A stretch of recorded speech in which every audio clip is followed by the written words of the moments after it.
Assalamualaikum warahmatullahi wabarakatuh. Selamat pagi anak-anak. Semangat belajar, semangat tetap maju, pantang mundur. Oke, hari ini Ibu mau menjelaskan tentang analisa debit dan kredit serta menjelaskan tentang jurnal umum. Oke, saya share dulu untuk jurnal umumnya yang kemarin sudah sebagian Ibu jelaskan tentang analisa debit dan analisa kredit. Yang pertama Ibu jelaskan yaitu tentang aktiva. Aktiva itu ada dibagi dua di sini ya, analisa kreditnya. Nomor kode akun. Aktiva kode akunnya 1. Kewajiban kode akunnya 2. Modal kode akunnya 3. Pendapatan kode akunnya 4 dan beban kode akunnya 5. Kode akun ini untuk memudahkan kita untuk mencari nama-nama akun. Kalau misalnya anak-anak belanja di supermarket atau di mall-mall itu kan nama barangnya ada kode-kode akunnya. Ini untuk memudahkan untuk pembuatan atau pencatatan transaksi. Nama akun yang pertama aktiva. Aktiva dibagi dua yaitu aktiva lancar dan aktiva tetap. Aktiva lancar itu aktiva yang penggunaannya cepat habis pakai. Kalau aktiva tetap itu aktiva yang mengalami penyusutan.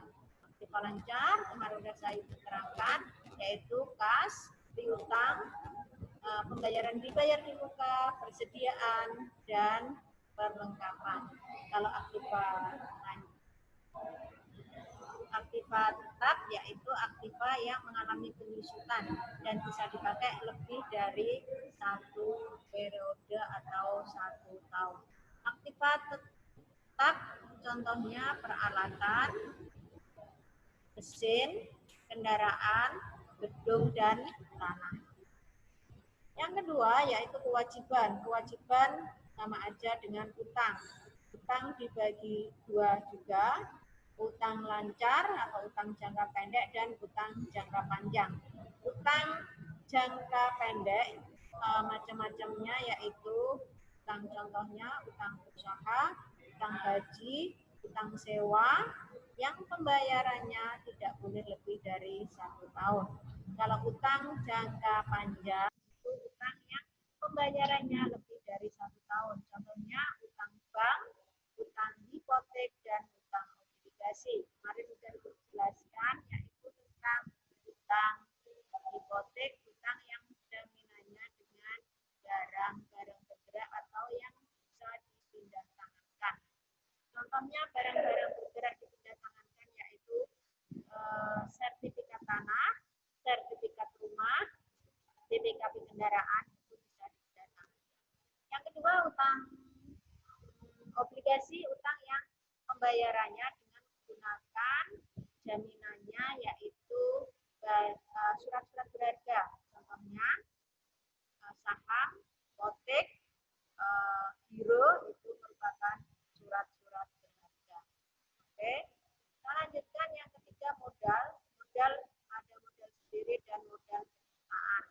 Pendapatan ada pendapatan usaha dan pendapatan di luar usaha. Beban ada beban operasional dengan beban administrasi. Sekarang saya jelaskan analisa debit kreditnya.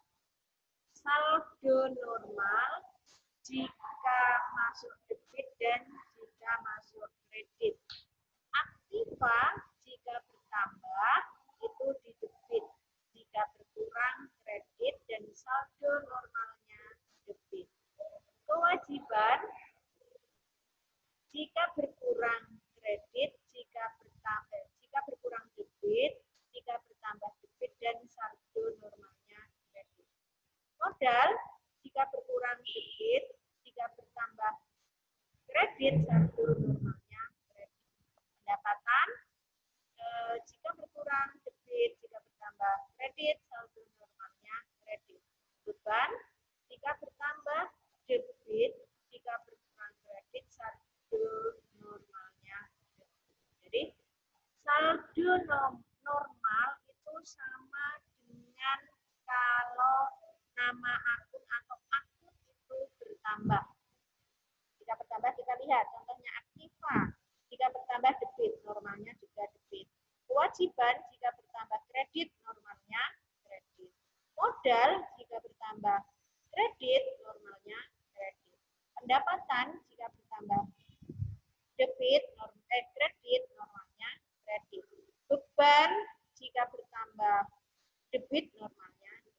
Ini analisa debit di kredit harus sudah hafal atau paham di luar kepala karena ini merupakan rumus akuntansi.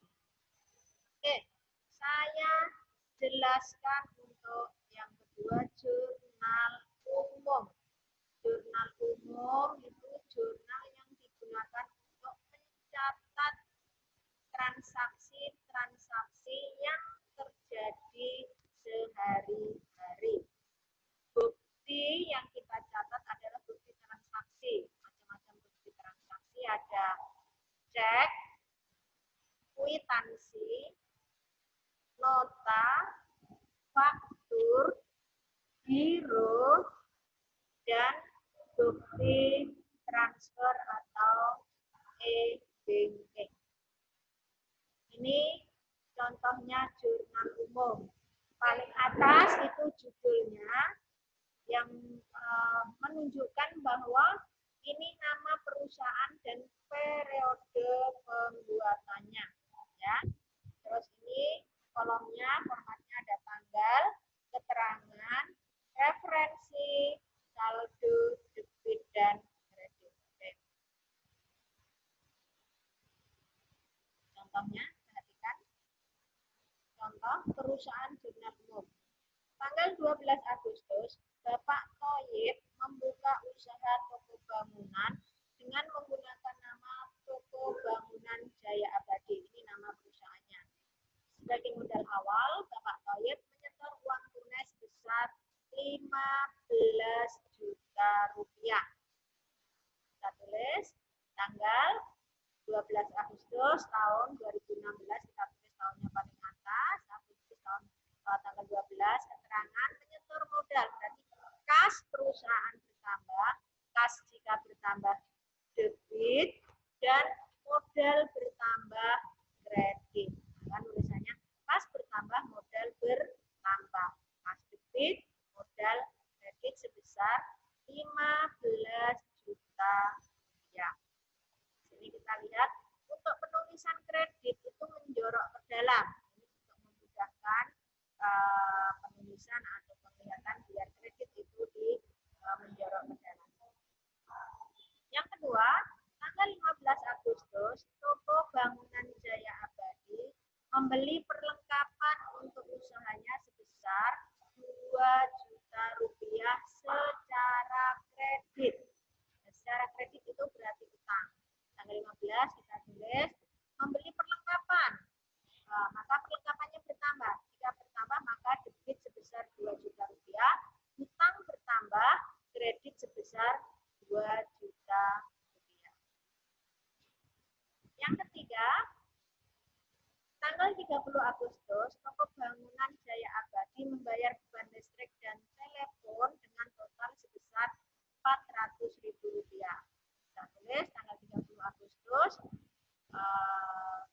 membayar beban listrik, beban bertambah sebesar 400.000 rupiah di debit dan kas berkurang, kas itu aktiva berkurang tadi di kredit sebesar 400.000 rupiah. Oke, dari sini anak-anak sudah jelas untuk tulisnya. Kas itu di atas, debit itu atas, kredit di bawah, dan kredit dijorok ke dalam. Setelah selesai kita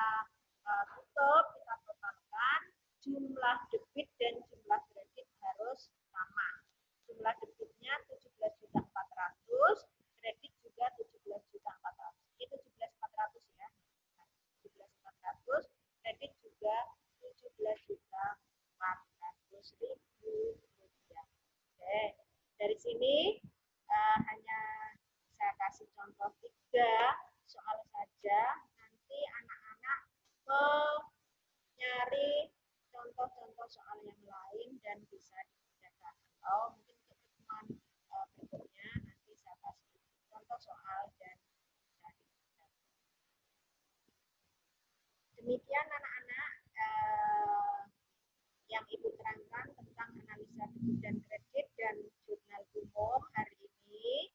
Walaupun cuma sedikit contoh jurnal umumnya, semoga anak-anak paham dan bisa langsung latihan sendiri di rumah. Nah, mungkin nanti bisa tanya-tanya lewat Google Classroom atau lewat WA.